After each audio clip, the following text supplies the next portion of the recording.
Assalamualaikum warahmatullahi wabarakatuh. Perkenalkan, nama saya Gina Aulia Rahmah dengan NIM 23010200056. Di sini saya akan memenuhi salah satu tugas ujian akhir semester mata kuliah perkembangan peserta didik, yaitu mereview artikel dengan judul Inovasi Pendidikan, Mendorong Kreativitas dan Berpikir Kritis di Kalangan Peserta Didik.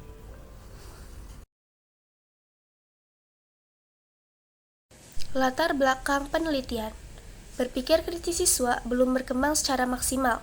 Hal ini didukung dari hasil analisis kebutuhan, bahwa keterampilan berpikir kritis siswa masih rendah. Selain itu, ditinjau dari beberapa artikel analisis keterampilan berpikir siswa sekolah dasar menunjukkan keterampilan berpikir kritis siswa sekolah dasar berada pada angka 20% sampai 60% yang termasuk kategori rendah. Kondisi tersebut harus dicarikan solusi, salah satunya dengan menerapkan model pembelajaran yang dapat meningkatkan keterampilan berpikir kritis. Hal ini sebagaimana yang dilakukan oleh Bilqis Waritsa Firdausi, Warsono, Yoyo Yermiandoko 2021, menyatakan bahwa kemampuan berpikir kritis mulai dilatih dan dikembangkan mulai dari kelas tinggi sekolah dasar melalui intervensi model pembelajaran seperti problem-based learning, project-based learning, problem pushing, discovery learning, inquiry terbimbing, group investigation. Oleh karena itu, ada kebutuhan mendesak untuk mengadopsi inovasi dalam pendidikan. Inovasi ini diharapkan dapat menciptakan lingkungan belajar yang lebih inklusif, interaktif, dan mendukung eksplorasi serta eksperimen. Dengan demikian, peserta didik dapat mengembangkan keterampilan yang relevan untuk sukses di masa depan. Artikel Inovasi Pendidikan Mendorong Kreativitas dan Berpikir Kritis di Kalangan Peserta Didik hadir untuk mengatasi permasalahan ini dengan menawarkan berbagai pendekatan dan strategi inovatif yang dapat diterapkan dalam proses belajar mengajar. Tujuan dari review artikel tersebut adalah untuk memperkenalkan dan mengevaluasi inovasi dalam pendidikan yang bertujuan untuk mendorong kreativitas dan berpikir kritis di kalangan peserta didik.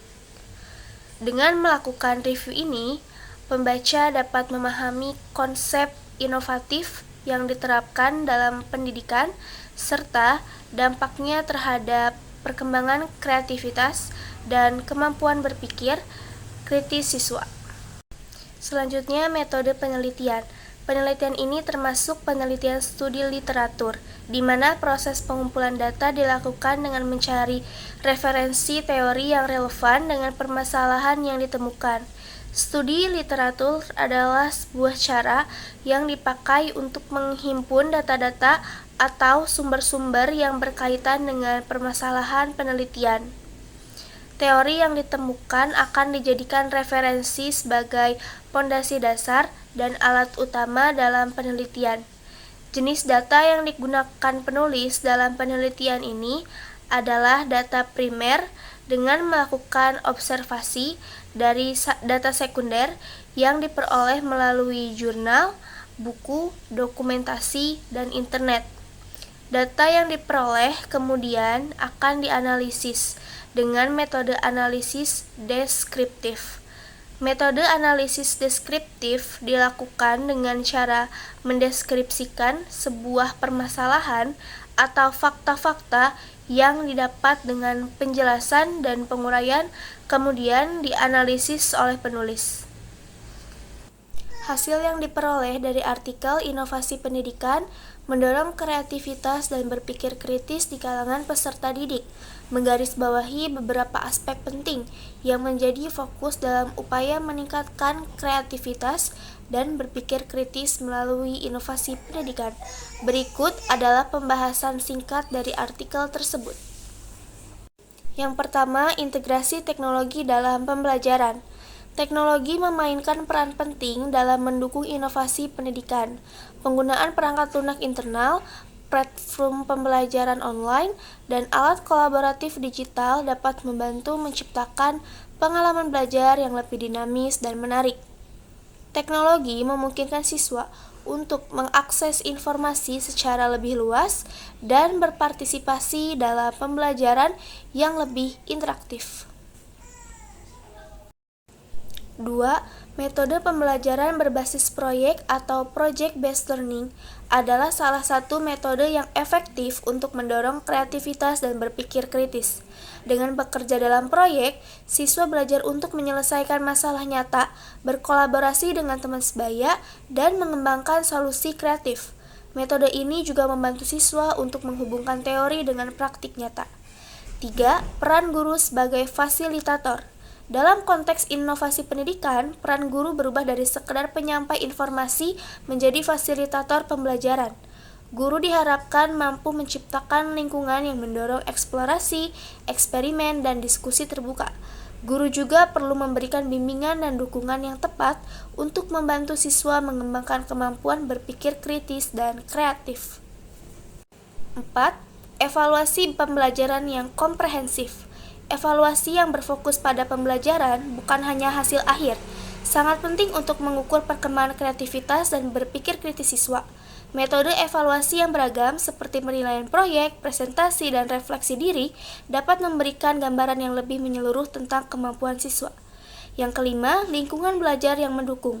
Lingkungan belajar yang mendukung dan kolaboratif sangat penting untuk mendorong kreativitas dan berpikir kritis. Ruang kelas yang dirancang ulang untuk memungkinkan interaksi dan diskusi kelompok, serta menyediakan akses ke alat dan sumber daya pembelajaran modern dapat meningkatkan keterlibatan dan motivasi siswa. Dan yang keenam, hambatan dan tantangan. Meskipun inovasi pendidikan memiliki banyak manfaat, penerapannya tidak tanpa tantangan. Beberapa hambatan yang mungkin dihadapi termasuk resistensi terhadap perubahan, keterbatasan sumber daya, dan kurangnya pelatihan bagi guru. Oleh karena itu, diperlukan dukungan yang kuat dari berbagai pemangku kepentingan untuk mengatasi hambatan ini. Selanjutnya, kelebihan artikel. Pertama, relevansi dan aktualitas.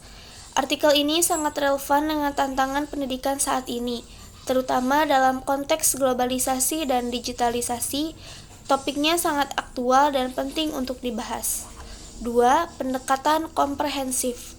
Artikel ini memberikan tinjauan yang komprehensif tentang berbagai metode inovatif dalam pendidikan, seperti pembelajaran berbasis proyek dan penggunaan teknologi digital. 3. Solusi praktis. Artikel ini menawarkan solusi praktis dan strategi yang dapat diterapkan oleh para pendidik untuk meningkatkan kreativitas dan berpikir kritis di kalangan peserta didik. Selanjutnya, kekurangan artikel. Yang pertama, kurangnya data empiris. Meskipun artikel ini menyertakan studi kasus, namun kurang terdapat data Selanjutnya, kekurangan artikel.